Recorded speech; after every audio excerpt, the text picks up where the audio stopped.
Explanatory memorandum. 1. Context of the proposal. Reasons for and objectives of the proposal. The evolution of digital technologies has changed the way works and other protected subject matter are created, produced, distributed, and exploited. New uses have emerged as well as new actors and new business models. In the digital environment, cross-border uses have also intensified and new opportunities for consumers to access copyright-protected content have materialized. Even though the objectives and principles laid down by the EU copyright framework remain sound, there is a need to adapt it to these new realities. Intervention at EU level is also needed to avoid fragmentation in the internal market. Against this background, the Digital Single Market Strategy 1 adopted in May 2015 identified the need to reduce the differences between national copyright regimes and allow for wider online access to works by users across the EU. This communication highlighted the importance to enhance cross-border access to copyright-protected content services, facilitate new uses in the fields of research and education, and clarify the role of online services in the distribution of works and other subject matter. In December 2015, the Commission issued a communication towards a modern, more European copyright framework 2. This communication outlined targeted actions and a long-term vision to modernize EU copyright rules. This proposal is one of the measures aiming at addressing specific issues identified in the communication. Exceptions and limitations to copyright and neighboring rights are harmonized at EU level. Some of these exceptions aim at achieving public policy objectives, such as research or education. However, as new types of uses have recently emerged, it remains uncertain whether these exceptions are still adapted to achieve a fair balance between the rights and interests of authors and other right holders on the one hand and of users on the other. In addition, these exceptions remain national and legal certainty around cross-border usage is not guaranteed. In this context, the Commission has identified 3 areas of intervention: digital and cross-border uses in the field of education, text and data mining in the field of scientific research, and preservation of cultural heritage. The objective is to guarantee the legality of certain types of uses in these fields, including across borders. As a result of a modernized framework of exceptions and limitations, researchers will benefit from a clearer legal space to use innovative text and data mining research tools, teachers and students will be able to take full advantage of digital technologies at all levels of education, and cultural heritage institutions, i.e. publicly accessible libraries or museums, archives or film or audio heritage institutions, will be supported in their efforts to preserve the cultural heritage for the ultimate advantage of EU citizens. Despite the fact that digital technologies should facilitate cross-border access to works and other subject matter, obstacles remain, in particular for users and works where clearance of rights is complex. This is the case for cultural heritage institutions wanting to provide online access, including the cross-borders to out-of-commerce works contained in their catalogues. As a consequence of these obstacles, European citizens need opportunities to access cultural heritage. The proposal addresses these problems by introducing a specific mechanism to facilitate the conclusion of licenses for the dissemination of out-of-commerce works by cultural heritage institutions. As regards audiovisual works, despite the growing importance of video-on-demand platforms, EU audiovisual works only constitute 1/3 of works available to consumers on those platforms. Again, this lack of availability partly derives from a complex clearance process. This proposal provides for measures aimed at facilitating the licensing and clearance of rights process.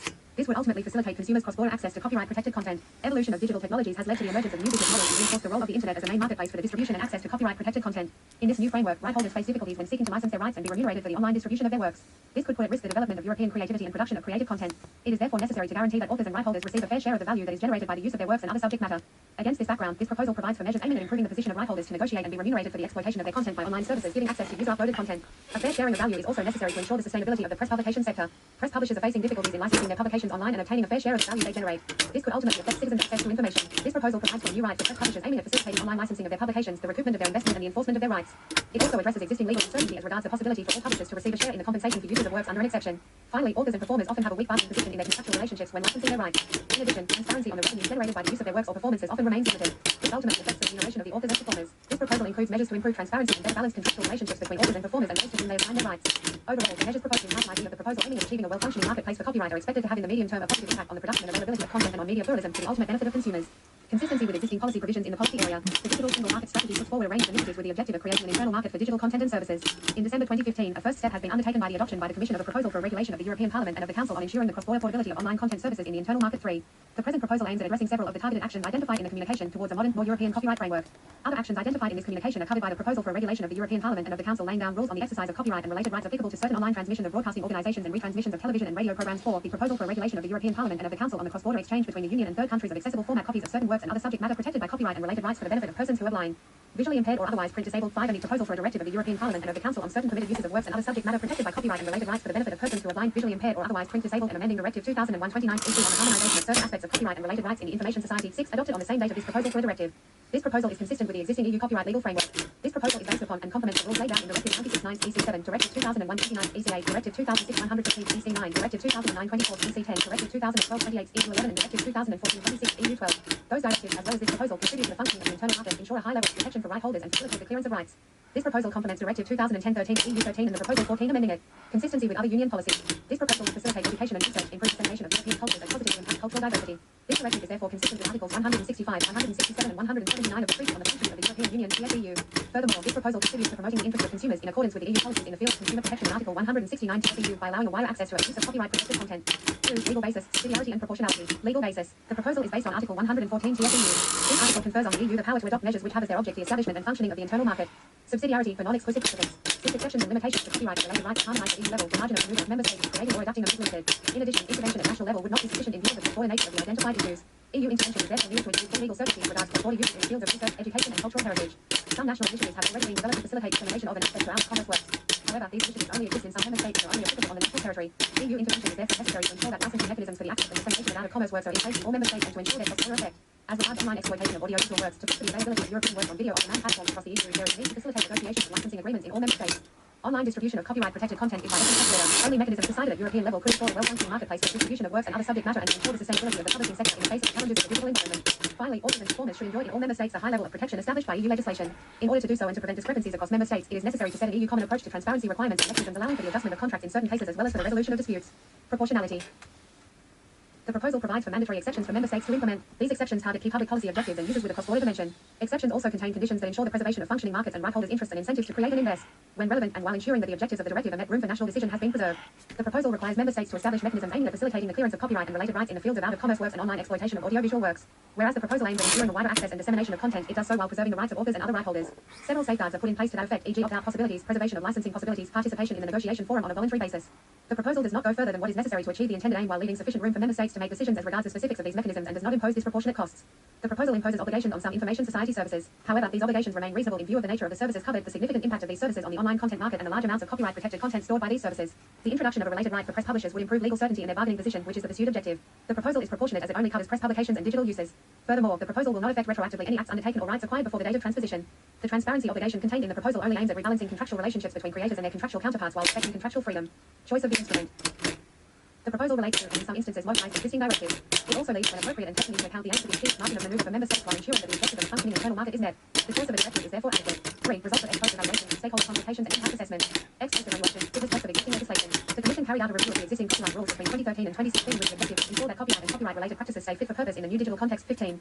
Even if it started before the adoption of the Commission's Federal Regulation Agenda in May 2015-16, this review process was carried out in the spirit of the Federal Regulation Guidelines.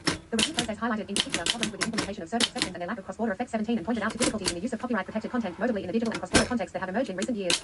Stakeholder consultation. Several public consultations were held by the Commission. The consultation on the review of the EU copyright rules carried out between the 5th of December 2017 and the 5th of March 2018 provided the Commission with an overview of stakeholders' views on the review of the EU copyright rules, including on exceptions and limitations and on the remuneration of representative players. The public consultation carried out between the 24th of September 2016 and 6th of January 2016 on the regulatory environment for platforms, online intermediaries, SaaS and cloud computing in the collaborative economy. 19 provided evidence and views from all stakeholders on the role of intermediaries in the online distribution of works and other subject matter. Finally, a public consultation was held between the 23rd of March 2016 and the 16th of June 2016 on the role of publishers in the copyright use and on the panorama exception. This consultation allowed for views notably on the possible introduction in EU law of the new related acts of publishers. In addition, between 2014 and 2016, the Commission had discussions with the relevant stakeholders on the different topics addressed by the proposal.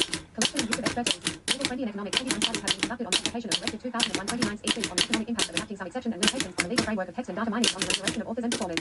Impact assessment. An impact assessment was carried out for this proposal. 22. On the 22nd of July 2016, the Regulatory Scrutiny Board gave a positive opinion on the understanding that the impact assessment will be further improved. 23. The final impact assessment takes into account comments contained in the opinion. The impact assessment examines the baseline scenarios, policy options, and their impacts for 8 topics regrouped under 3 chapters, namely I. Ensuring wider access to content, II. Adapting exceptions to digital and cross-border environment, and III. Achieving a well-functioning marketplace for copyright. The impact on the different stakeholders was analysed for each policy option, taking in particular into account the predominance of SMEs in the creative industries. The analysis concludes that introducing a special regime would not be appropriate as it would defeat the purpose of the intervention. The policy options of each topic are shortly presented below. Access and availability of audiovisual works on video-on-demand platforms. A non-legislative option, option 1, consisting in the organisation of a stakeholder dialogue on licensing issues, was not retained as it was deemed insufficient to address individual cases of blockages. The chosen option, option 2, combines the organisation of a stakeholder dialogue with the obligation for member states to set up a negotiation mechanism. Out-of-commerce works, option 1, required member states to put in place legal mechanisms with cross-border effect to facilitate licensing agreements for out-of-commerce books and learned journals and to organise a stakeholder dialogue at national level to facilitate the implementation of that mechanism. Option 2 went further since it applied to all types of out-of-commerce works. This extension was deemed necessary to address the licensing of out-of-commerce works in all sectors. Option 2 was therefore chosen. Use of works and other subject matter in digital and cross-border teaching activities. Option 1 consisted in providing guidance to member states on the application of the existing teaching exception in the digital environment and the organisation of a stakeholder dialogue. This was considered not sufficient to ensure legal certainty, in particular as regards cross-border uses. Option 2 required the introduction of a mandatory exception with a cross-border effect covering digital uses. Option 3 is similar to option 2 but leaves some flexibility to member states that can decide to apply the exception depending on the availability of licenses. This option was deemed to be the most proportionate one. Text and data mining. Option 1 consisted in self-regulation initiatives from the industry. Other options consisted in the introduction of a mandatory exception covering text and data mining. In option 2, the exception only covered uses pursuing a non-commercial scientific research purpose. Option 3 allowed uses for commercial scientific research purpose but limited the benefit of the exception to some beneficiaries. Option 4 went further as it did not restrict beneficiaries. Option 3 was deemed to be the most proportionate one. Preservation of cultural heritage. Option 1 consisted in the provision of guidance to member states on the implementation of the exception on specific acts of reproduction for preservation purposes. This option was rejected as it was deemed insufficient to achieve legal certainty in the field. Option 2, consisting in a mandatory exception for preservation purposes by cultural heritage institutions, was chosen. Use of copyright-protected content by information society services storing and giving access to large amounts of works and other subject matter uploaded by their users. Option 1 consisted in the organisation of a stakeholder dialogue. This approach was rejected as it would have a limited impact on the possibility for right holders to determine the conditions of use of their works and other subject matter. The chosen option, option 2, goes further and provides for an obligation for certain service providers to put in place appropriate technologies and fosters the conclusion of agreements with right holders. Rights in publications. Option 1 consisted in the organisation of a stakeholder dialogue to find solutions for the dissemination of press publishers' content. This option was deemed insufficient to ensure legal certainty across the EU. Option 2 consisted in the introduction of a related right covering digital uses of press publications. In addition to this, option 3 leaves the option for member states to enable publishers to which rights have been transferred or licensed by an author to claim a share in the compensation of uses under an exception. This last option was the one retained as it addressed all relevant problems. Fair remuneration in contracts of authors and performers. Option 1 consisted in providing a recommendation to member states and organizing a stakeholder dialogue. This option was rejected since it would not be efficient enough. Option 2 foresaw the introduction of transparency obligations on the contractual counterparts of creators. On top of that, option 3 proposed the introduction of a remuneration adjustment mechanism and a dispute resolution mechanism. This option was the one retained since option 2 would not have provided enforcement means to creators to support the transparency obligation.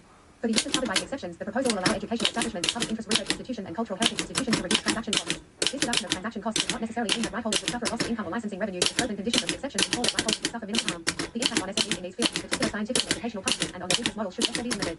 Mechanisms aimed to improve licensing practices are likely to reduce transaction costs and increase licensing revenues for right holders. SMEs in fields, producers, distributors, publishers, etc. would be positively affected. Other stakeholders, such as VOD platforms, would also be positively affected. The proposal also includes several measures: transparency obligation on right holders' counterparts, introduction of a new right for press publishers, and information on some online services that would improve the bargaining position of right holders and the control they have for the use of their works and other subject matter. It is expected to have a positive impact on right holders' revenues. The proposal includes new obligations on some online services and on those which authors and performers transfer their rights. These obligations may impose additional costs. However, the proposal ensures that the costs will remain proportionate and that when necessary, some actors would not be subject to the obligation. For instance, the transparency obligation will not apply when the administrative costs it implies are disproportionate in view of the generated revenues. As for the obligation on online services, it only applies to information society services storing and giving access to large amounts of copyright-protected content uploaded by their users. The proposal foresees the obligation for member states to implement negotiation and dispute resolution mechanisms. This implies compliance costs for member states. However, they could rely in most cases on existing structures which would limit the costs. The teaching exception can also inherit some costs for member states linked to the measures ensuring the availability and visibility of licenses for educational establishments. New technological developments have been carefully examined. The proposal includes several exceptions that aim at facilitating the use of copyright-protected content via new technologies. This proposal also includes measures to facilitate access to content, including via digital networks. Finally, it ensures a balanced bargaining position between all actors in the digital environment. By improving the bargaining position of authors and performers and the control right holders have on the use of their copyright-protected content, the proposal will have a positive impact on copyright as a property right protected under Article 17 of the Charter of Fundamental Rights of the European Union, the Charter. This positive impact will be reinforced by the measures to improve licensing practices and ultimately right holders' revenues. New exceptions that reduce to some extent the right holders' monopoly are justified by other public interest objectives. These exceptions are likely to have a positive impact on the right to education and on cultural diversity. Finally, the directive has a limited impact on the freedom to conduct a business and on the freedom of expression and information as recognized respectively by Articles 16 and 11 of the Charter due to the mitigation measures put in place and a balanced approach to the obligations set on the relevant stakeholders. In accordance with Article 22, the Commission shall carry out a review of the directive no sooner than 5 years after the date of transposition. Explanatory documents. In compliance with Recital 48 of the proposal, member states will notify the Commission of their transposition measures with explanatory documents. This is necessary given the complexity of rules laid down by the proposal and the importance to keep a harmonized approach of rules applicable to the digital and cross-border environment. Detailed explanation of the specific provisions of the proposal. The first title contains general provisions which I specify the subject matter and the scope of the directive, and II provide definitions that will need to be interpreted in a uniform manner in the Union. The second title concerns measures to adapt exceptions and limitations to the digital and cross-border environment. This title includes 3 articles which require member states to provide for mandatory exceptions or a limitation allowing by text and data mining carried out by research organizations for the purposes of scientific research. Article 3 II digital uses of works and other subject matter for the sole purpose of illustration for teaching. Article 4 and III cultural heritage institutions to make copies of works and other subject matter that are permanently in their collections to the extent necessary for their preservation. Article 5. Article 6 provides for common provisions to the title on exceptions and limitations. The third title concerns measures to improve licensing practices and ensure wider access to content. Article 7 requires member states to put in place a legal mechanism to facilitate licensing agreements of out-of-commerce works and other subject matter. Article 8 guarantees the cross-border effect of such licensing agreements. Article 9 requires member states to put in place a stakeholder dialogue on issues relating to Articles 7 and 8. Article 10 creates an obligation for member states to put in place a negotiation mechanism to facilitate negotiations on the online exploitation of audiovisual works. The fourth title concerns measures to achieve a well-functioning marketplace for copyright. Articles 11 and 12 I extend the rights provided for in Articles 2 and 3.2 of Directive 2001/29 EC to publishers of press publications for the digital use of their publications, and II provide for the option for member states to provide all publishers with the possibility to claim a share in the compensation for uses made under an exception. Article 13 creates an obligation on information society service providers storing and giving access to large amounts of works and other subject matter uploaded by their users to take appropriate and proportionate measures to ensure the functioning of agreements concluded with right holders and to prevent the availability on their services of content identified by right holders in cooperation with the service providers. Article 14 requires member states to include transparency obligations to the benefit of authors and performers. Article 15 requires member states to establish a contract adjustment mechanism in support of the obligation provided for in Article 14. Article 16 requires member states to set up a dispute resolution mechanism for issues arising from the application of Articles 14 and 15. The fifth title contains final provisions on amendments to other directives, the application in time, transitional provisions, the protection of personal data, the transposition, the review, and the entry into force. 2016 Code Proposal for A. Directive of the European Parliament and of the Council on copyright in the digital single market. Text with EPA relevance. The European Parliament and the Council of the European Union, having regard to the Treaty on the Functioning of the European Union and in particular Article 114 thereof. Having regard to the proposal from the European Commission, ask the transmission of the draft legislative act to the national parliaments. Having regard to the opinion of the European Economic and Social Committee 24. Having regard to the opinion of the Committee of the Regions 25. Acting in accordance with the ordinary legislative procedure. Whereas, 1. The treaty provides for the establishment of an internal market and the institution of a system ensuring that competition in the internal market is not distorted. Harmonization of the laws of the member states on copyright and related rights should contribute further to the achievement of those objectives. 2. The directives which have been adopted in the area of copyright and related rights provide for a high level of protection for right holders and create a framework wherein the exploitation of works and other protected subject matter can take place. This harmonized legal framework contributes to the good functioning of the internal market. It stimulates innovation, creativity, investment, and production of new content also in the digital environment. The protection provided by this legal framework also contributes to the Union's objective of respecting and promoting cultural diversity while at the same time bringing the European common cultural heritage to the fore. Article 167(4) of the Treaty on the Functioning of the European Union requires the Union to take cultural aspects into account in its action. 3. Rapid technological developments continue to transform the way works and other subject matter are created, produced, distributed, and exploited. New business models and new actors continue to emerge. The objectives and the principles laid down by the Union copyright framework remain sound. However, legal uncertainty remains for both right holders and users as regards certain uses, including cross-border uses of works and other subject matter in the digital environment. As set out in the communication of the Commission entitled Towards a Modern, More European Copyright Framework 26, in some areas it is necessary to adapt and supplement the current Union copyright framework. This directive provides for rules to adapt certain exceptions and limitations to digital and cross-border environments, as well as measures to facilitate certain licensing practices as regards the dissemination of out-of-commerce works and the online availability of audiovisual works on video on-demand platforms with a view to ensuring wider access to content. In order to achieve a well-functioning marketplace for copyright, there should also be rules on rights in publications, on the use of works and other subject matter by online service providers storing and giving access to user-uploaded content, and on the transparency of authors and performers' contracts. 4. This directive is based upon and complements the rules laid down in the directives currently in force in this area, in particular Directive 96/9 EC of the European Parliament and of the Council 27, Directive 2001/29 EC of the European Parliament and of the Council 28, Directive 2006/115 EC of the European Parliament and of the Council 29, Directive 2009/24 EC of the European Parliament and of the Council 30, Directive 2012/28 EU of the European Parliament and of the Council 31, and Directive 2014/26 EU of the European Parliament and of the Council 32. 5. In the fields of research, education and preservation of cultural heritage, digital technologies permit new types of uses that are not clearly covered by the current Union rules on exceptions and limitations. In addition, the optional nature of exceptions and limitations provided for in Directives 2001/29 EC, 96/9 EC and 2009/24 EC in these fields may negatively impact the functioning of the internal market. This is particularly relevant as regards cross-border uses, which are becoming increasingly important in the digital environment. Therefore, the existing exceptions and limitations in Union law that are relevant for scientific research, teaching and preservation of cultural heritage should be reassessed in the light of those new uses. Mandatory exceptions or limitations for uses of text and data mining technologies in the field of scientific research, illustration for teaching in the digital environment and for preservation of cultural heritage should be introduced. For uses not covered by the exceptions or the limitation provided for in this directive, the exceptions and limitations existing in Union law should continue to apply. Directives 96/9 EC and 2001/29 EC should be adapted. 6. The exceptions and the limitations set out in this directive seek to achieve a fair balance between the rights and interests of authors and other right holders on the one hand and of users on the other. They can be applied only in certain special cases which do not conflict with the normal exploitation of the works or other subject matter and do not unreasonably prejudice the legitimate interests of the right holders. 7. The protection of technological measures established in Directive 2001/29 EC remains essential to ensure the protection and the effective exercise of the rights granted to authors and to other right holders under Union law. This protection should be maintained while ensuring that the use of technological measures does not prevent the enjoyment of the exception and the limitation established in this directive, which are particularly relevant in the online environment. Right holders should have the opportunity to ensure this through voluntary measures. They should remain free to choose the format and the modalities to provide the beneficiaries of the exceptions and the limitation established in this directive with the means to benefit from them, provided that such means are appropriate. In the absence of voluntary measures, member states should take appropriate measures in accordance with the first subparagraph of Article 6(4) of Directive 2001/29 EC. 8. New technologies enable the automated computational analysis of information in digital form, such as text, sounds, images or data, generally known as text and data mining. Those technologies allow researchers to process large amounts of information to gain new knowledge and discover new trends. Whilst text and data mining technologies are prevalent across the digital economy, there is widespread acknowledgement that text and data mining can in particular benefit the research community and in so doing encourage innovation. However, in the Union, research organizations such as universities and research institutes are confronted with legal uncertainty as to the extent to which they can perform text and data mining of content. In certain instances, text and data mining may involve acts protected by copyright and/or by the sui generis database right, notably the reproduction of works or other subject matter and/or the extraction of contents from a database. Where there is no exception or limitation which applies, an authorization to undertake such acts would be required from right holders. Text and data mining may also be carried out in relation to mere facts or data which are not protected by copyright, and in such instances no authorization would be required. 9. Union law already provides certain exceptions and limitations covering uses for scientific research purposes which may apply to acts of text and data mining. However, those exceptions and limitations are optional and not fully adapted to the use of technologies in scientific research. Moreover, where researchers have lawful access to content, for example through subscriptions to publications or open access licenses, the terms of the licenses may exclude text and data mining. As research is increasingly carried out with the assistance of digital technology, there is a risk that the Union's competitive position as a research area will suffer unless steps are taken to address the legal uncertainty for text and data mining. 10. This legal uncertainty should be addressed by providing for a mandatory exception to the right of reproduction and also to the right to prevent extraction from a database. The new exception should be without prejudice to the existing mandatory exception on temporary acts of reproduction laid down in Article 5(1) of Directive 2001/29, which should continue to apply to text and data mining techniques which do not involve the making of copies going beyond the scope of that exception. Research organizations should also benefit from the exception when they engage into public-private partnerships. 11. Research organizations across the Union encompass a wide variety of entities, the primary goal of which is to conduct scientific research or to do so together with the provision of educational services. Due to the diversity of such entities, it is important to have a common understanding of the beneficiaries of the exception. Despite different legal forms and structures, research organizations across member states generally have in common that they act either on a not-for-profit basis or in the context of a public interest mission recognized by the state. Such a public interest mission may, for example, be reflected through public funding or through provisions in national laws or public contracts. At the same time, organizations upon which commercial undertakings have a decisive influence, allowing them to exercise control because of structural situations such as their quality of shareholders or members, which may result in preferential access to the results of the research, should not be considered research organizations for the purposes of this directive. 12. In view of a potentially high number of access requests to and downloads of their works or other subject matter, right holders should be allowed to apply measures where there is risk that the security and integrity of systems or databases where the works or other subject matter are hosted would be jeopardized. Those measures should take what is necessary to pursue the objective of ensuring the security and integrity of the system, should not undermine the effective application of the exception. 13. There is no need to provide for compensation to right holders with regards to under the text and data mining exception introduced by this directive, given that in view of the nature and scope of the exception, the harm should be minimal. 14. Article 5(3) of the Directive 2001/29 EC allows member states to introduce an exception or limitation to the rights of reproduction, communication to the public, and making available to the public for the sole purpose of, among others, illustration for teaching.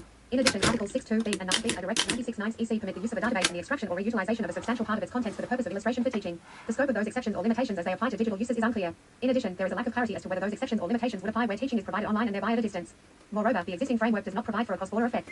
This situation may hamper the development of digitally supported teaching activities and distance learning. Therefore, the introduction of a new mandatory exception or limitation is necessary to ensure that educational establishments benefit from full legal certainty when using works or other subject matter in digital teaching activities, including online and across borders.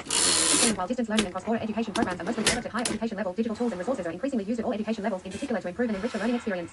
The exception or limitation provided for in this directive should therefore benefit all educational establishments in primary, secondary, vocational and higher education to the extent they pursue their educational activity for a non-commercial purpose. The organizational structure and the means of funding of an educational establishment are not the decisive factors to determine the non-commercial nature of the activity. 16. The exception or limitation should cover digital uses of works and other subject matter such as the use of parts or extracts of works to support, enrich or complement the teaching, including the related learning activities. The use of the works or other subject matter under the exception or limitation should be only in the context of teaching and learning activities carried out under the responsibility of educational establishments, including during examinations, and be limited to what is necessary for the purpose of such activities.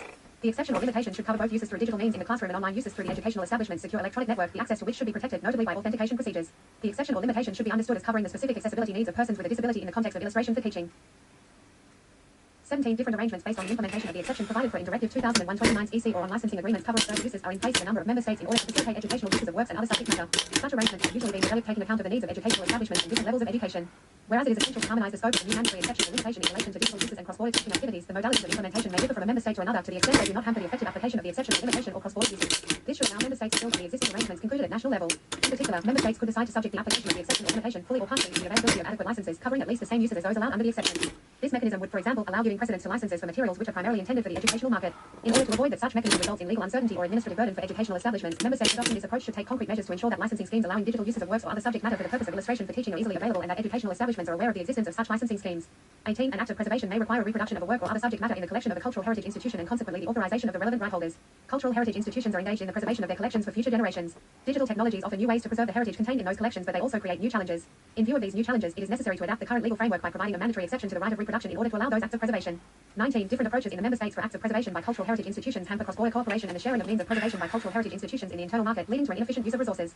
20. Member states should therefore be required to provide for an exception to permit cultural heritage institutions to reproduce works and other subject matter permanently in their collections for preservation purposes, for example to address technological obsolescence or the degradation of original supports. Such an exception should allow for the making of copies by the appropriate preservation tool, means or technology in the required number and at any point in the life of a work or other subject matter to the extent required in order to produce a copy for preservation purposes only. 21. For the purposes of this directive, works and other subject matter should be considered to be permanently in the collection of a cultural heritage institution when copies are owned or permanently held by the cultural heritage institution, for example as a result of a transfer of ownership or license agreements. 22. Cultural heritage institutions should benefit from a clear framework for the digitization and dissemination, including the cross-borders of out-of-commerce works or other subject matter. However, the particular characteristics of the collections of out-of-commerce works mean that obtaining the prior consent of the individual right holders may be very difficult. This can be due, for example, to the age of the works or other subject matter, their limited commercial value, or the fact that they were never intended for commercial use. It is therefore necessary to provide for measures to facilitate the licensing of rights in out-of-commerce works that are in the collections of cultural heritage institutions and thereby to allow the conclusion of agreements with cross-border effect in the internal market. 23. Member states should, within the framework provided for in this directive, have flexibility in choosing the specific type of mechanism allowing for licenses for out-of-commerce works to extend to the rights of right holders that are not represented by the collective management organization in accordance to their legal traditions, practices, or circumstances. Such mechanisms can include extended collective licensing and presumptions of representation. 24. For the purpose of those licensing mechanisms, a rigorous and well-functioning collective management system is important. That system includes in particular rules of good governance, transparency and reporting, as well as the regular, diligent and accurate distribution and payment of amounts due to individual right holders as provided for by Directive 2014/26/EU. Additional appropriate safeguards should be available for all right holders who should be given the opportunity to exclude the application of such mechanisms to their works or other subject matter. Conditions attached to those mechanisms should not affect their practical relevance for cultural heritage institutions. 25. Considering the variety of works and other subject matter in the collections of cultural heritage institutions, it is important that the licensing mechanisms introduced by this directive are available and can be used in practice for different types of works and other subject matter, including photographs, sound recordings, and audiovisual works. In order to reflect the specificities of different categories of works and other subject matter as regards modes of publication and distribution and to facilitate the usability of those mechanisms, specific requirements and procedures may have to be established by member states for the practical application of those licensing mechanisms. It is appropriate that member states consult right holders, users, and collective management organizations when doing so. 26. The Regional International Committee for licensing mechanisms for the digitization and dissemination of out-of-commerce works provided for in this directive should not apply to works or other subject matter that are first published or in the absence of publication, first broadcast in a third country or in the case of cinematographic or audiovisual works to works of producer which has his headquarters or habitual residence in a third country. Those mechanisms should also not apply to works or other subject matter of third country nationals except when they are first published or in the absence of publication, first broadcast in the territory of a member state or in the case of cinematographic or audiovisual works to works of which the producer's headquarters or habitual residence is in a member state. 27. As mass digitization projects can entail significant investment by cultural heritage institutions, any licenses granted under the mechanism provided for in this directive should not prevent them from generating reasonable revenues in order to cover the cost of the license and the cost of digitizing and disseminating the works and other subject matter covered by the license. 28. Information regarding the future and ongoing use of out-of-commerce works and other subject matter by cultural heritage institutions on the basis of the licensing mechanisms provided for in this directive and the arrangements in place for all right holders to exclude the application of licenses to their works or other subject matter should be adequately publicized. This is particularly important when uses take place across borders in the internal market. It is therefore appropriate to make provision for the creation of a single publicly accessible online portal for the Union to make such information available to the public for a reasonable period of time before the cross-border use takes place. Under Regulation EU No 386/2012 of the European Parliament and of the Council 33, the European Union Intellectual Property Office is entrusted with certain tasks and activities financed by making use of its own budgetary measures aiming at facilitating and supporting the activities of national authorities, the private sector and union institutions in the fight against, including the prevention of infringement of intellectual property rights. It is therefore appropriate to rely on that office to establish and manage the European portal making such information available. 29. On-demand services have the potential to play a decisive role in the dissemination of European works across the European Union. However, agreements on the online exploitation of such works may face difficulties related to the licensing of rights. Such issues may, for instance, appear when the holder of the rights to a given territory is not interested in the online exploitation of the work or where there are issues linked to the windows of exploitation. 30. To facilitate the licensing of rights in audiovisual works to video on-demand platforms, this directive requires member states to set up a negotiation mechanism allowing parties willing to conclude an agreement to rely on the assistance of an impartial body. The body should meet with the parties and help with the negotiations by providing professional and external advice. Against that background, member states should decide on the conditions of the functioning of the negotiation mechanism, including the timing and duration of the assistance to negotiations and the bearing of the costs. Member states should ensure that administrative and financial burdens remain proportionate to guarantee the efficiency of the negotiation forum. 31. Free and pluralist press is essential to ensure quality journalism and citizen access to information. It provides a fundamental contribution to public debate and the proper functioning functioning of a democratic society. In the transition from print to digital, publishers of press publications are facing problems in licensing the online use of their publications and recouping their investments. In the absence of recognition of publishers of press publications as right holders, licensing and enforcement in the digital environment is often complex and inefficient. 32. The organizational and financial contribution of publishers in producing press publications needs to be recognized and further encouraged to ensure the sustainability of the publishing industry. It is therefore necessary to provide at union level a harmonized legal protection for press publications in respect of digital uses. Such protection should be effectively guaranteed through the introduction in union law of rights related to copyright for the reproduction and making available to the public of press publications in respect of digital uses. 33. For the purposes of this directive, it is necessary to define the concept of press publication in a way that embraces only journalistic publications published by a service provider periodically or regularly updated in any media for the purpose of informing or entertaining. Such publications would include, for instance, daily newspapers, weekly or monthly magazines of general or special interest and news websites. Periodical publications which are published for scientific or academic purposes, such as scientific journals, should not be covered by the protection granted to press publications under this directive. This protection does not extend to acts of hyperlinking which do not constitute communication to the public. 34. The rights granted to the publishers of press publications under this directive should have the same scope as the rights of reproduction and making available to the public provided for in Directive 2001/29 EC insofar as digital uses are concerned. They should also be subject to the same provisions on exceptions and limitations as those applicable to the rights provided for in Directive 2001/29 EC, including the exception on quotation for purposes such as criticism or review laid down in Article 5.3d of that directive. 35. The protection granted to publishers of press publications under this directive should not affect the rights of the authors and other right holders in the works and other subject matter incorporated therein, including as regards the extent to which authors and other right holders can exploit their works or other subject matter independently from the publication in which they are incorporated. Therefore, publishers of press publications should not be able to invoke the protection granted to them against authors and other right holders. This is without prejudice to contractual arrangements concluded between the publishers of press publications on the one side and the authors and other right holders on the other side. 36. Publishers, including those of press publications, books or scientific publications, often operate on the basis of the transfer of authors' rights by means of contractual agreements or statutory provisions. In this context, publishers make an investment with a view to the exploitation of the works contained in their publications and may in some instances be deprived of revenue where such works are used under exceptions or limitations such as the ones for private copying and reprography. In a number of member states, compensation for uses under those exceptions is shared between authors and publishers. In order to take account of this situation and improve legal certainty for all concerned parties, member states should be allowed to determine that when an author has transferred or licensed his rights to a publisher or otherwise contributes with his works to a publication, there are systems in place to compensate for the harm caused by an exception or limitation. Publishers are entitled to claim a share of such compensation, whereas the burden on the publisher to substantiate his claim should not exceed what is required under the system in place. 37. Over the last years, the functioning of the online content marketplace has gained. Online services providing access to copyright-protected content uploaded by their users without the involvement of right holders have flourished and have become main sources of access to content online. This affects right holders' possibilities to determine whether and under which conditions their work and other subject matter are used, as well as their possibilities to get an appropriate remuneration for it. 38. Where information society service providers store and provide access to the public to copyright-protected works or other subject matter uploaded by their users, thereby going beyond the mere provision of physical facilities and performing an act of communication to the public, they are obliged to conclude licensing agreements with right holders unless they are eligible for the liability exemption provided in Article 14 of Directive 2031 EC of the European Parliament and of the Council 34. In respect of Article 14, it is necessary to verify whether the service provider plays an active role, including by optimizing the presentation of the uploaded works or subject matter or promoting it irrespective of the nature of the means used therefore. In order to ensure the functioning of any licensing agreement, information society service providers storing and providing access to the public to large amounts of copyright-protected works or other subject matter uploaded by their users should take appropriate and proportionate measures to ensure protection of works or other subject matter, such as implementing effective technologies. This obligation should also apply when information society service providers are eligible for the liability exemption provided in Article 14 of Directive 2031 EC.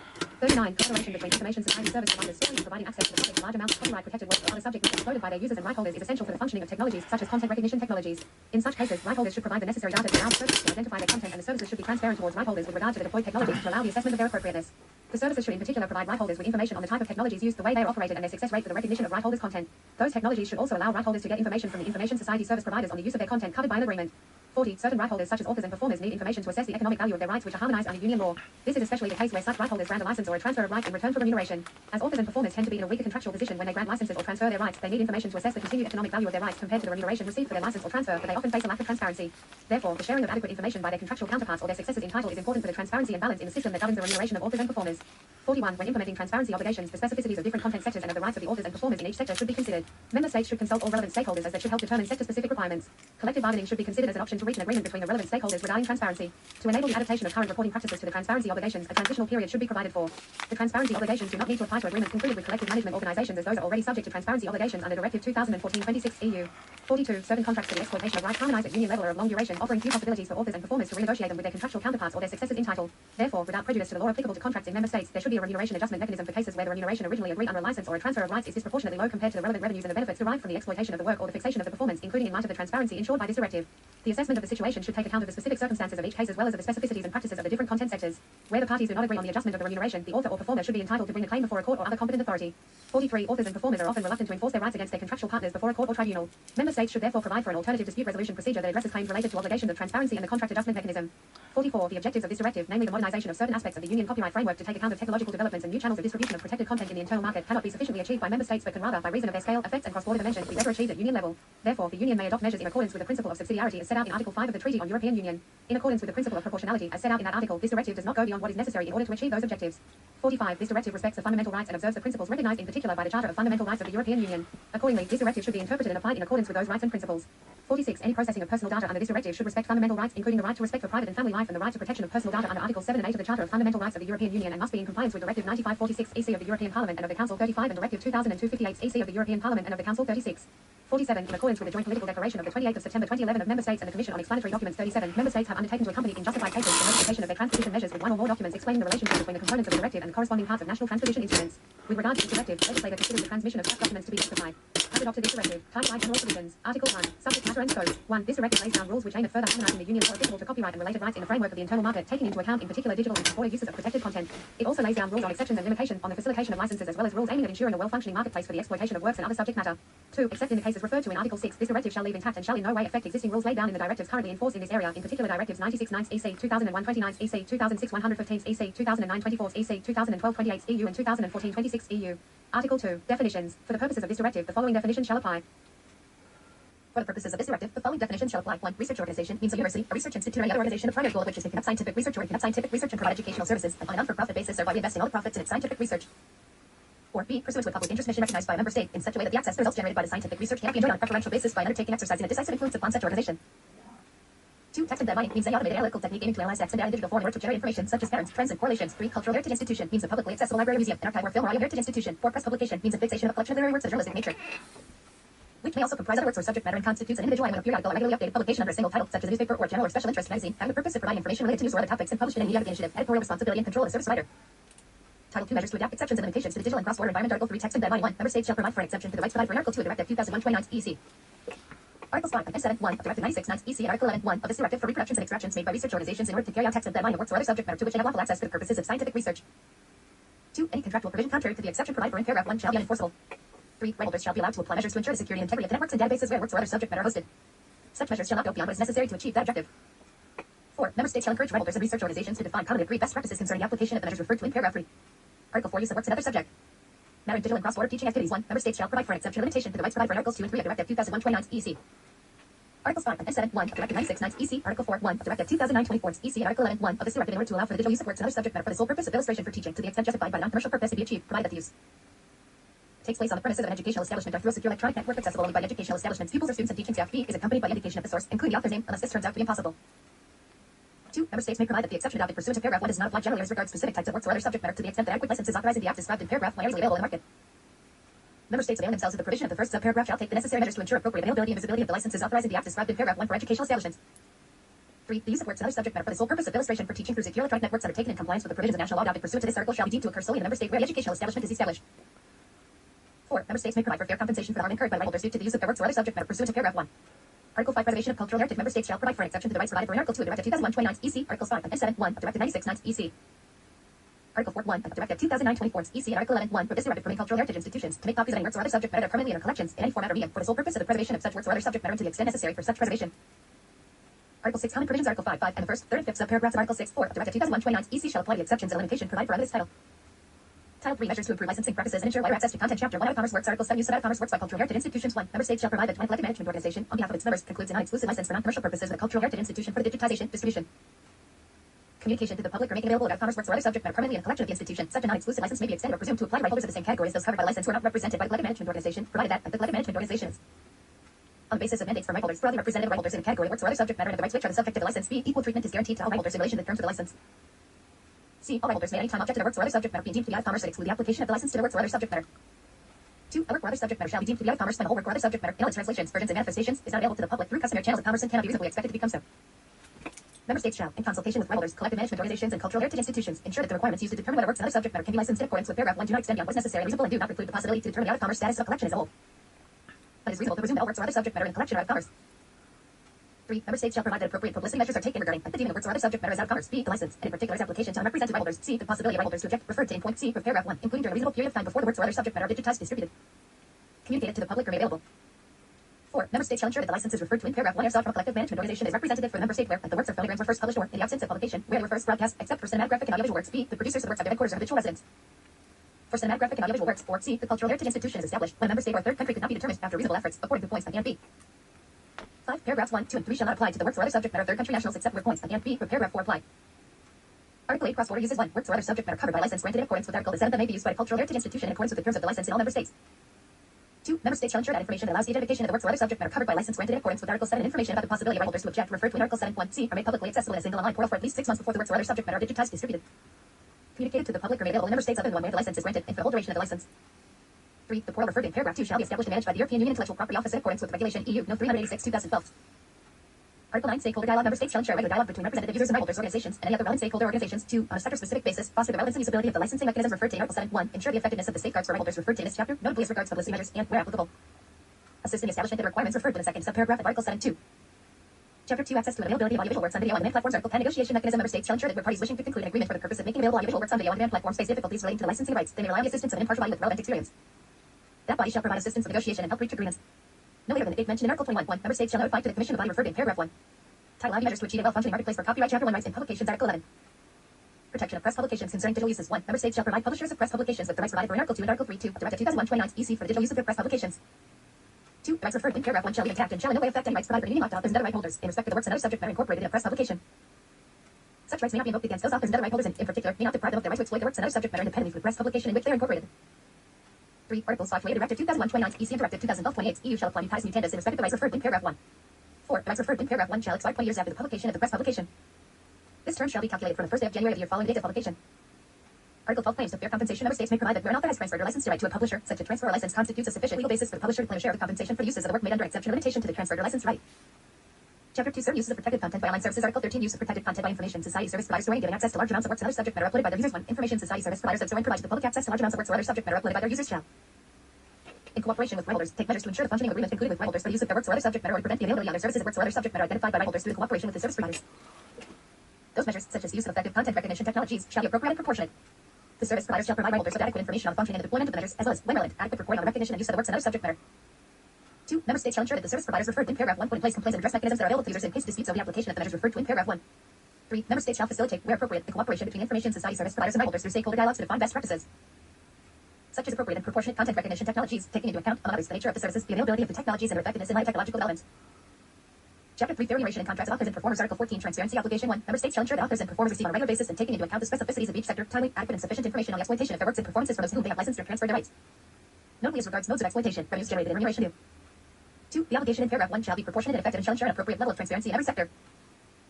However, in those cases where the administrative burden resulting from the obligation would be disproportionate in view of the revenues generated by the exploitation of the work or performance, member states may adjust the obligation in paragraph 1, provided that the obligation remains effective and ensures an appropriate level of transparency. 3. Member states may decide that the obligation in paragraph 1 does not apply when the contribution of the author or performer is not significant, having regard to the overall work or performance. 4. Paragraph 1 shall not be applicable to entities subject to the transparency obligations established by Directive 2014/26 EU. Article 15. Contract adjustment mechanism. Member states shall ensure that authors and performers are entitled to request additional, appropriate remuneration from the party with whom they entered into a contract, but the exploitation of the rights when remuneration originally agreed is disproportionately low compared to the subsequent relevant revenues and benefits derived from the exploitation of the works or performances. Article 16. Dispute resolution mechanism. Member states shall provide that disputes concerning the transparency obligation under Article 14 and the contract adjustment mechanism under Article 15 may be submitted to a voluntary alternative dispute resolution procedure. Title B. Final provisions. Article 17. Amendments to other directives. 1. Directive 96/9 EC is amended as follows. And Article 6(2) is replaced by the following. B. Where it is used for the sole purpose of illustration for teaching or scientific research, as long as the source is indicated and to the extent justified by non-commercial purpose to be achieved. Without prejudice to the exceptions and limitation provided for in directive, this directive B in Article 9.b is replaced by the following. B. In a case of extraction for the purposes of illustration for teaching or scientific research, as long as the source is indicated and to the extent justified by non-commercial purpose to be achieved. Without prejudice to the exceptions and limitation provided for in directive, this directive 2, Directive 2001/29 EC is amended as follows. In Article 5(2)C is replaced by the following. C. In respect to specific acts of reproduction made by publicly accessible libraries, educational establishments, or museums, or by archives, which are not for direct or indirect economic or commercial advantage. Without prejudice to the exceptions and limitation provided for in directive, this directive B in Article 5(3)(a) is replaced by the following. Used for the sole purpose of illustration for teaching or scientific research, as long as the source, including the author's name, is indicated. Unless this turns out to be impossible and to the extent justified by non-commercial purpose to be achieved, without prejudice to the exceptions and limitation provided for in directive, this directive C in Article 12, the following points are added. E. To examine the impact of the transposition of directive, this directive on the functioning of the internal market and to highlight any transposition difficulties. F. To facilitate the exchange of information on relevant developments in legislation and case law, as well as on the practical application of the measures taken by member states to implement directive, this directive. G. To discuss any other questions arising from the application of directive, this directive. Article 18. Application in time 1. This directive shall apply in respect of all works and other subject matter which are protected by member states legislation in the field of copyright after the date mentioned in Article 21.1. 2. The provisions of Article 11 shall also apply to press publications published before the date mentioned in Article 21.1. 3. This directive shall apply without prejudice to any acts included rights acquired before the date mentioned in Article 21.1. Article 19. Transitional provision agreements for the license or transfer of rights of authors and performers shall be subject to the transparency obligation in Article 14 as from 1 year after the date mentioned in Article 21.1. Article 20. Protection of personal data. The processing of personal data carried out within the framework of this directive shall be carried out in compliance with Directives 95/46 EC and 2002/58 EC. Article 21. Transposition 1. Member states shall bring into force the laws, regulations, and administrative provisions necessary to comply with this directive by 12 months after entry into force at the latest. They shall forthwith communicate to the Commission the text of those provisions. When member states adopt those provisions, they shall contain a reference to this directive or be accompanied by such a reference on the occasion of their official publication. Member states shall determine how such reference is to be made. 2. Member states shall communicate to the Commission the text of the main provision of the national law which they adopt in the field covered by this directive. Article 22. Review 1. No sooner than 5 years after the date mentioned in Article 21.1, the Commission shall carry out a review of this directive and present a report on the main findings to the European Parliament, to the Council, and the European Economic and Social Committee. 2. Member states shall provide the Commission with the necessary information for the preparation of the report referred in paragraph 1. Article 23. Entry into force. This directive shall enter in force on the 20th day following its publication in the Official Journal of the European Union. Article 24. Addressees. This directive is addressed to the member states. Edit Brussels. For the European Parliament, for the Council, the President, 1, com 2015, 192 final, 2, com 2015, 626 final, 3, com 2015, 627 final, 4, com 2016, 594 final, 5, com 2016, 595 final, 6, com 2016, 596 final. 7. Directive 96 9 EC of the European Parliament and of the Council of the 11th of March 1996 on legal protection of databases OJL 077 the 27th of March 1996 p. 2028. 8. Directive 2001/29 EC of the European Parliament and of the Council of the 22nd of May 2001 on the harmonization of certain aspects of copyright and related rights in the information society OJL 167 the 22nd of June 2001 p. 1019. 9. Directive 2006/115 EC of the European Parliament and of the Council of the 12th of December 2006 on rental right and lending right and on certain rights related to copyright in the field of intellectual property OJL 376 the 27th of December 2006 p. 28 to 35. 10. Directive 2009/24 EC of the European Parliament and of the Council of the 23rd of April 2009 on legal protection of computer programs OJL 111 the 5th of May 2009 p. 16 to 22. 11. Directive 2012/28 EU of the European Parliament and of the Council of the 25th of October 2012 on certain permitted uses of orphan works OJL 299 the 27th of October 2012 p. 5 to 12. 12. Directive 2014/26 EU of the European Parliament and of the Council of the 26th of February 2014 on collective management of copyright and related rights and multi-territorial licensing rights and musical works for online use in the internal market OJL 84 the 20th of March 2014 p. 7298. 13. Directive 2010/13 EU of the European Parliament and of the Council of the 10th of March 2010 on the coordination of certain provisions laid down by law, regulation, or administrative action in member states concerning the provision of audiovisual media services Directive OJL 95 the 15th of April 2010 p. 1 to 24. 14. Com 2016 287 final. 15. Com 2012 789 final. 16. Com 2015 215 final.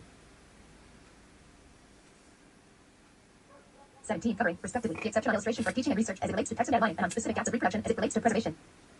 18. Reports on the responses to the consultation available on http://ec.europe.eu/internal_market/copyright/study/index_end.htm study on the legal framework of text and deadlining http://ec.europe.eu/internal_market/copyright/study/14032_study2_end.pdf study on making available right and its relationship with the reproduction right in cross-border digital transmission http://ec.europe.eu/internal_market/copyright/doc/study/1412119-study_end.pdf study on remuneration of authors and performers for the use of their works and the fixation of their performances https://ec.europe.eu/digital-single-market/n/news/commission-share-evidence-reviews-and-performers-use-of-their works study on remuneration of authors of books and scientific journals, translators, journalists, and visual artists for the use of their works. Hyperlink to be included. Publication heading 21. Study assessing the economic impacts of adapting certain limitations and exceptions to copyright and related rights in the EU. http://ec.europe.eu/internal_market/copyright/doc/study/13101-study_end.pdf assessing the economic impacts of adapting certain limitations and exceptions to copyright and related rights in the EU. Analysis of specific policy options. http://ec.europe.eu/internal_market/copyright/doc/study/14062 3-limitations-economic-impacts-study-end.pdf 28. Directive 2001/29 EC of the European Parliament and of the Council of the 22nd of May 2001 on the harmonization of certain aspects of copyright and related rights in the information society OJL 167 the 22nd of June 2001 p. 1019. 29. Directive 2006/115 EC of the European Parliament and of the Council of the 12th of December 2006 on rental right and lending right and on certain rights related to copyright in the field of intellectual property OJL 376 the 27th of December 2006 p. 28 to 35. 30. Directive 2009/24 EC of the European Parliament and of the Council of the 23rd of April 2009 on legal protection of computer programs OJL 111 the 5th of May 2009 p. 16 to 22. 31. Directive 2012/28 EU of the European Parliament and of the Council of the 25th of October 2012 on certain permitted uses of orphan works OJL 299 the 27th of October 2012 p. 5 to 12. 32. Directive 2014/26 EU of the European Parliament and of the Council of the 26th of February 2014 on collective management of copyright and related rights and multi-territorial licensing rights and musical works for online use in the internal market OJL 84 the 20th of March 2014 p. 7298. 33. Regulation EU No 386/2012 of the European Parliament and of the Council of the 19th of April 2012 on entrusting the Office for Harmonization of the Internal Market, Trademarks and Designs with tasks related to the enforcement of intellectual property rights, including assembling of public and private sector representatives as the European Observatory on infringements of intellectual property rights OJL 129 the 16th of May 2012 p. 1 to 6. 34. Directive 2031 EC of the European Parliament and of the Council of the 8th of June 2000 on certain legal aspects of information society services, in particular electronic commerce, in the internal market OJL 178 the 17th of July 2000 p. 1 to 16. 35. Directive 95/46 EC of the European Parliament and of the Council of the 24th of October 1995 on the protection of individuals with regard to the processing of personal data and on the free movement of such data OJL 281 the 23rd of November 1995 p. 31 to 50. This directive is repealed with effect from the 25th of May 2018 and shall be replaced by Regulation EU 2016/679 of the European Parliament and of the Council of the 27th of April 2016 on the protection of natural persons with regard to the processing of personal data and on the free movement of such data, and repealing Directive 95/46 EC General Data Protection Regulation OJL 119. The 5th of April 2016 p. 1 to 8. 36. Directive 2002/58 EC of the European Parliament and of the Council of the 12th of July 2002 concerning the processing of personal data and the protection of privacy in the electronic communications sector. Directive on privacy in electronic communications OJL 201 the 31st of July 2002 p. 37 to 47 called as amended by Directives 2006/24 EC and 2001/136 EC the E-Privacy Directive. 37. OJC 369 the 17th of December 2011 p. 14.